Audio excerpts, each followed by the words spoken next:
Hello, good afternoon, and welcome back to Mbuya Nyamkuta Glass Table Talk. Hello, Vasukuru.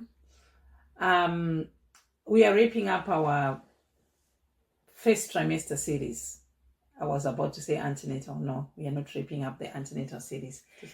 It's the first trimester series. We are only 3 months pregnant, by the way. Saka atisata kurapa up, but tanga tichifamba nedevelopment yemwana kubva pakuziva kuti mai vazvitakura kusvikira pana iye zvinezvi. I think by now taona kuti mwana afomeka and everything, but mwana kufomeka kwaanenge achiitawo takataura kuti by 12 week mwana anenge afomeka zvese zvaakungodevelopa chete. The same applies kuna amai futi pamahormones aya akatanga ari matiny bits kumaweeks ekutanga, and iye zvinezvi ari kuramba achikwira to sustain this pregnancy, because pregnancy ichiri diki ichiri kuda kufidwa nemahormones aya, but mahormones aya anouya with minor discomforts, anouya nemapains here and there, maligament pains, vamwe vanoti ndiri kurwadziwa nemakumbo, ndiri kurwadziwa nechi. Most of the things in pregnancy, it's under the influence of hormones. I'll hand you over to Mbuyatari. Right. So my hormonal changes is something that we're just going to be talking about, like Connie has mentioned. And this, for some, my discomforts actually a bit better, but for some, for some, I'm treated always strong. Remember, vana too. I know experience a bit more than one. And this, my morning sickness, pamwe anogona kunge akuitawo zviri naniwo mbichana kune some people, and because at this stage hormones ayaya anenge aripo for kugadziriswa kwemwana and everything anenge akuda kuita achidzikirawo low levels, and kwakuda kuita come into play hormones akaita kunge anana prolactin iri responsible for milk production, although mukaka unogadzirwa. That explains why mazama achikura, but mukaka ubude until 37 weeks. Isn't that amazing? The body is so clever, and is so synchronized until wiki roro rasvika mukaka ubude, and then pama breast ndichiri pama breast papo anoita bigger and fuller, and anoita very very tender, and then pane yatinoti areola, that's the dark part of the breast, it's a very very dark, and for someone vechikuru they will know kuti unenge wakazvitakura, because there will be a change in marakidziro anenge achiita mabreasts ako, and then also since the uterus inenge ichikura, tatizveni panenge pane increased workload, palpitations aripo, feeling out of breath aripo, because uterus iri kuti kure. Saka kuti kure kwairi kuita pamwe inenge ichiita a bit of pressure to the diaphragm, although haro tichiri nhumbedu ichiri diki, but kana munhu akatakura kana vana 2, uterus yake inenge ichikura zviri a bit more than munhu anenge achitakura mwana 1. Saka breathlessness anogona kunge aripo, fatigue, we can never run away from them, and I don't know, Connie, do you want to add on to my changes now? My changes iwayo, like Tari said, we cannot run away from them. They'll be wasting other people, and vanozvifila zviri a bit better. My genetics owedu yekuti vamwe vanhu vanoatakwa nezvimwe zvinhu vamwe vanhu hazvivaataki. Takaisa video ye linea nigra on Facebook. I did put a picture of Rihanna and a partner, and I asked, what do you think this is? Ndiana anoziva kuti line rinonzi chii, and I was quite impressed that most of you came back with the right answer, that it's the linea nigra. Linea nigra iyoyo, I was quite amazed as to how midwives in the old days would use that to sort of calculate kuti munhu apapi. And I remember my own grandmother talking to some women kuti line repadumbu rakutosvika kumazamu, which means kuti mwana ari kuuya manje manje. It's something I had forgotten, but you know, when something is mentioned, it triggers some part of your brain where you had stored things. I was like, yeah, that was used to calculate the gestation back in the day where we didn't have the internet, the gestational wheel, the scans. We didn't have all that. We just used to go by mwedzi wandakatsika, mwedzi wandisina kuenda period, and you start calculating from there. Which half the times it was spot on, half the times it wasn't. Half the times you didn't realize you're having twins or even triplets. So it's all those things.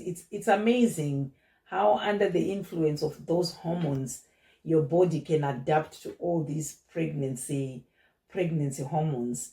And kana takuenda mu second trimester tichasvika patime yekuti ndo paya panonzi oh, you are glowing, because body yako inenge yachijairira manje zvese izvi, inenge yachijairira manje zvese izvi. And kutaura kwataita kuti mahormones aya ana progesterone neestrogen hazvingotanga kungodropa just like that, gradually. Saka kulesana kwazvinenge zvichiita nekukura kunenge uchiita mwana unogona kunge uchifilawo better. Patichazotaura maphathophysiology ezvinogona kunetsa mu-pregnancy, I think in our next segment, Tari, before we touch on the second trimester, tichadzoka tichitaura about ma-disorders anowanika in the first trimester, because apa tangotaura zvinhu zviri normal, hatina kutaura zvinhu zviri abnormal, like zvinhu zvinenge ana hyperemesis, zvinhu zvinenge zvana pelvic girdle pain, because mwana anogona kutangirira pelvic girdle pain very early on. Saka tati pai pakunopera kwepregnancy from 37 weeks, mahormones ekumaintaina pregnancy aya basa rawo rinenge rakuita karichiita shoma pakupindira mahormones anenge ana progesterone vanoita kuti labor itange, pakupinda mahormones anenge ana oxytocin vari responsible for macontractions, pakupindira ana prolactin zvese zvinotrigwa mubrain, some part of the brain. Kunyazoziva pati yacho, but ndichazokudzai ndozokutaurira zvekunyema kana ndisina kunyatsotarisa bhuku rangu. Zvotrigwa zvese izvozvo, then ndo pamunozoona paipa zvechitaurwa naTari kunzi mukaka unenge uchifoma but haubude until 37 weeks, because mwana anenge asati aready at 37 weeks. Saka patinoti pregnancy yasvika term, ndo panobva pavhurwa take away mukaka, ndo painobva yavhurwa nsi yeah, the baby can come, we are ready, mukaka wake wapo, like the restaurant is good and waiting for the guests to come. Food is ready. And if you look at it as well, kuti mukaka uyoye mwana angotanga nekuwanda mukaka wakawandisa stereki, because body yake inenge isati yagona kuakomodeta mukaka wakawandisa uye watinge ifunga kuti ndofunga kuti mwana wangu haasi kunyatsodya, body yake inenge isati yakwanisa kuakomodeta. Saka pane inonzi colostrum, tichazonyatsofamba nezvayo kumberi uku, we call it liquid gold. Iyoyo ndo inodiwa, haikamirwe pasi, musakamire pasi colostrum. Mukaka utori very important kuti upuwe mwana. Tichazotaura why it is very important, but apa tirongotaura yedu tichitaura nenyaya yekuti prolactin, that is called the let down hormone, inoita kuti body yako ichinyatsotanga manje kuti ya tapa basa, takugadzirira mwana chikafu. Saka it's so funny how it's actually wise and it's perplexing kuti throughout the pregnancy malevels eningirikina anenge achikwira inonzi estrogen, progesterone anenge achikwira zvozosvika somewhere mu3rd trimester imomo mahormones aya anotanga kudzikira, and you see the rise of other hormones.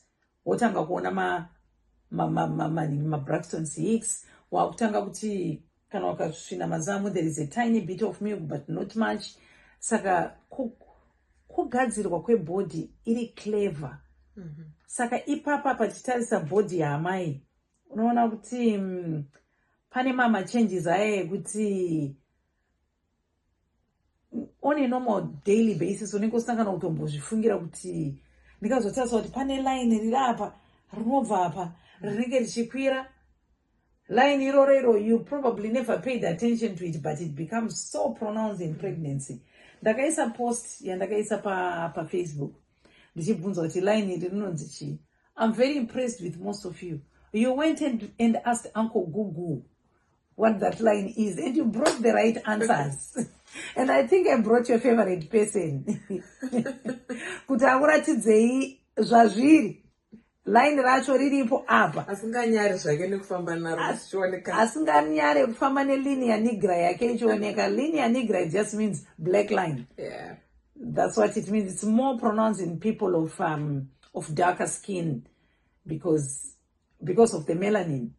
And under the influence of hormones, melanin production, inenge yakati one day saka ndosaka mchiona line rere richisviba.